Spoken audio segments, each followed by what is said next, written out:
আজ মেয়েদের সাথে মিলে করলাম আইসক্রিম পার্টি। কেন করলাম সেটা আমি তোমাদেরকে অবশ্যই বলবো। তাহলে চলো শুরু করি আজকের ব্লগটা। আমি কণিকা, শিলচর আসাম থেকে। আমি একজন গৃহিণী, তার সাথে content creator. Welcome to my daily blog. আজকের ভিডিওটা একটু স্পেশাল, তাই তোমাদের সাথে শেয়ার না করে পারলাম না। আমার জীবনের 8 বছরের আজকে পরিশ্রমের সমাপ্তি হতে চলেছে। কোথায় যাব? কোথাও যাব না, ঘরের কাজকর্ম করার জন্য। স্নান টান করে যদি আমি একটু মানে রেডি না হই, লোশন টোশন না লাগাই, তাহলে পুরো দিনেও আর আমি সময় পাবো না।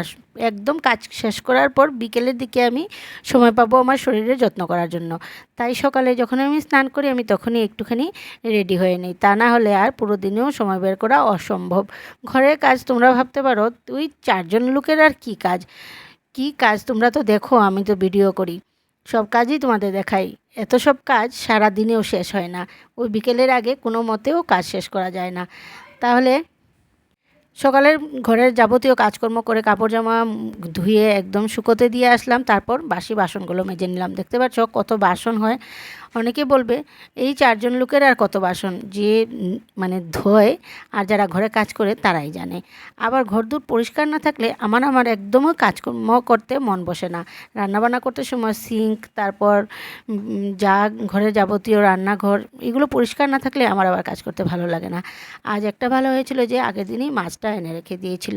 যেহেতু বোয়াল মাছ, একটু আলাদা করে রান্না করব। বোয়াল মাছটা রান্না করতে ধনে জিরে যদি আমি মানে একটু ড্রাই রোস্ট করে বেটে নিই, তাহলে এই তরকারিটা খুব বেশি ভালো হয় খেতে। কারণ ধনে জিরে গুঁড়ো করা, এটার একটা স্মেল আছে আলাদা। এটা আমি একদম শিলনোড়ায় গুঁড়ো করে নিলাম, মানে পেস্ট করে নিলাম। আর এদিকে আমি বোয়াল মাছটা সাঁতলে নিচ্ছি। আর জানোই ঢাল তরোয়াল না হলে বোয়াল মাছ রান্না করা খুবই অসুবিধে। মাছ সাঁতলানোর পর অল্প একটু তেল ছিল, সেটাতে আমি সাদা জিরে ফোড়ন দিয়ে আলুটাকে সাঁতলে নিলাম। এদিকে মাছগুলো সাঁতলানো হয়ে গেছে। আর এইদিকে আমি একটা মশলা রেডি করছি। ধনে জিরে যেটা গুঁড়ো করেছিলাম সেটার পেস্ট, তারপর হলুদ লঙ্কা গুঁড়ো আর কাঁচা লঙ্কা পেস্ট, সবগুলো মিশিয়ে আমি একটু জল দিয়ে রেখে দিলাম। আলু সাঁতলানোর পর মশলাগুলো দিয়ে দিলাম। মশলাগুলো আমি না সাঁতলালেও পারতাম, এটা তরকারি নামানোর আগে মশলা দিলেও হয়, কিন্তু আমি একটু সাঁতলে নিলাম। তারপর দিয়ে দিলাম সেই মশলার সাথে মাছগুলো আর একটু মশলার সাথে সাঁতলানোর পর দিয়ে দিলাম জল। এবার আমার আর বেশি কিছু রান্নাবান্না করার বাকি নেই, শুধু আলুটা সেদ্ধ হয়ে আসলেই আমি এটা একটু ভাজা জিরে গুঁড়োর মশলাটা আর একটু দিয়ে নামিয়ে নেব। আজ ধনেপাতা দেব না, ভাজা জিরে গুঁড়ো আর ধনে গুঁড়োর মানে বাটাটাই খুব বেশি স্মেল দেয়। খুব সুন্দর করে আজ মাছটা রান্না করে নিলাম। ভালো করে খেতে হলে একটু পরিশ্রম তো করতেই হবে, ধনে জিরে গুঁড়ো করতেও পরিশ্রম আছে। রান্নাবান্না করার পর দেখতে পাচ্ছ আরও কতগুলো বাসন। মনে হচ্ছে জীবনে আর কিছু করি না করি বাসন একদম ধুয়ে যাচ্ছি। কোনো জীবনে মনে হয় লেখা ছিল যে এই জীবনে বাসন ধুয়ে তোমাকে সেটা ঋণ চুকাতে হবে। তাই বাসন তো মেজেই যাচ্ছি। এবার হাতে ঘা হোক আর আঙ্গুলের মাথায় ব্যথা হোক, যাই হোক বাসন তো মাজতেই হবে। হোটেলে যেমন খাবার খেয়ে বিল না দিলে বাসন মেজে চুকাতে হয়, সংসারেও তেমন। খাবার খেয়ে যদি তুমি ঋণ চুকাতে না পারো, তাহলে বাসন মেজেই তোমার এটা পরিশোধ করে যেতে হবে। যাই হোক, সংসারের কাজের মধ্যে আমি আরেকটা বোনাস পয়েন্ট আমার জন্য নিয়ে নিয়েছি, গান শেখার। গান শিখতেও অনেক টাকাই খরচ করলাম, সেটা ছিল আমার সংসারে কাজকর্ম করার বোনাস। অনেকেই আমাকে বলেছে টাকা পয়সা রুজি করবার টাইমে তুই পয়সা খরচ করছিস। আমি বললাম যে যারা উপার্জন করে, চাকরি বাকরি করে, তারা উপার্জন করে, আর যারা উপার্জন করে না তারা খরচ করে।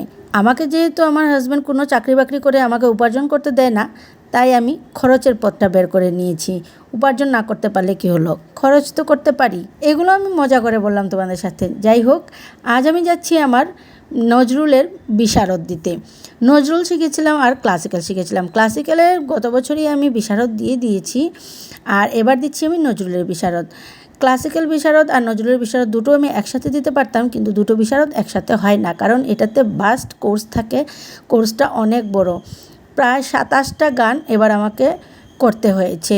27টা গানকে তালে সুরে একদম ঠিক করে এক্সামিনারের সামনে বসে গাওয়াটা এত সোজা না, তাই দুটো বিশারদ একসাথে দেওয়া যায় না। ক্লাসিক্যালেও অনেক বড় কোর্স থাকে, যারা করে তারা জানে, তাই একসাথে দুটো বিশারদ হয় না।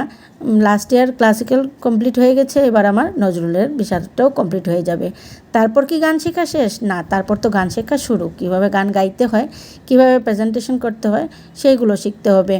যাই হোক, আজ আমি রেডি হয়ে গেলাম, হালকা একটা শাড়ি পরে নিলাম। শাড়ির কালারটা তোমাদের কেমন লেগেছে, কম্বিনেশনটা তোমাদের কেমন লেগেছে অবশ্যই আমাকে একটা কমেন্ট করে জানিও। এই শাড়িটা আমি কলকাতা থেকে নিয়ে এসেছিলাম। আর এবার আমি এক্সাম দিয়ে মিসের ঘর থেকে বেরিয়ে আসছি আমি ঘরে। আমার মাথা থেকে অনেক বড় একটা টেনশন দূর হয়ে গেল। আমি যদি কোনো কিছুর দায়িত্ব নিয়ে নিই না, যতক্ষণ পর্যন্ত আমি পুরা না করি ততক্ষণ পর্যন্ত আমার মাথার উপর খুব একটা প্রেশার থাকে। 8 বছরে আমি আমার গানের দায়িত্বটা শেষ করলাম। এবার আমার এক্সাম দেওয়া শেষ, বাধ্যবাধকতাটা আমার শেষ। এবার আমি সময় করে আমার জন্য আমি গান করব। আর আজ করলাম আমি আইসক্রিম পার্টি, কারণ অনেক দিন থেকে মেয়েরা বলছিল আইসক্রিম খাবে, কিন্তু আমি রিস্ক নিতে চাইছিলাম না। যদি আমার গলা বসে যায় তাহলে আমি রেয়াজ করতে পারবো না। 2-3 মাস থেকে আমি একদম মনোযোগ দিয়ে গানগুলোকে করছিলাম, কারণ এক্সামিনারের সামনে বসে আমি যাতে কোনো মতেই থেমে না যাই। তাহলে আইসক্রিম পার্টিটা ছিল তার জন্যই যে আমার এক্সাম শেষ হয়ে গেছে, এবার আইসক্রিম খেলে কোনো অসুবিধে নেই। এই ভিডিওটা আমি এখানেই শেষ করছি, ফিরে আসছি আবার নতুন একটা ব্লগ নিয়ে। ততক্ষণ পর্যন্ত টাটা, বাই বাই।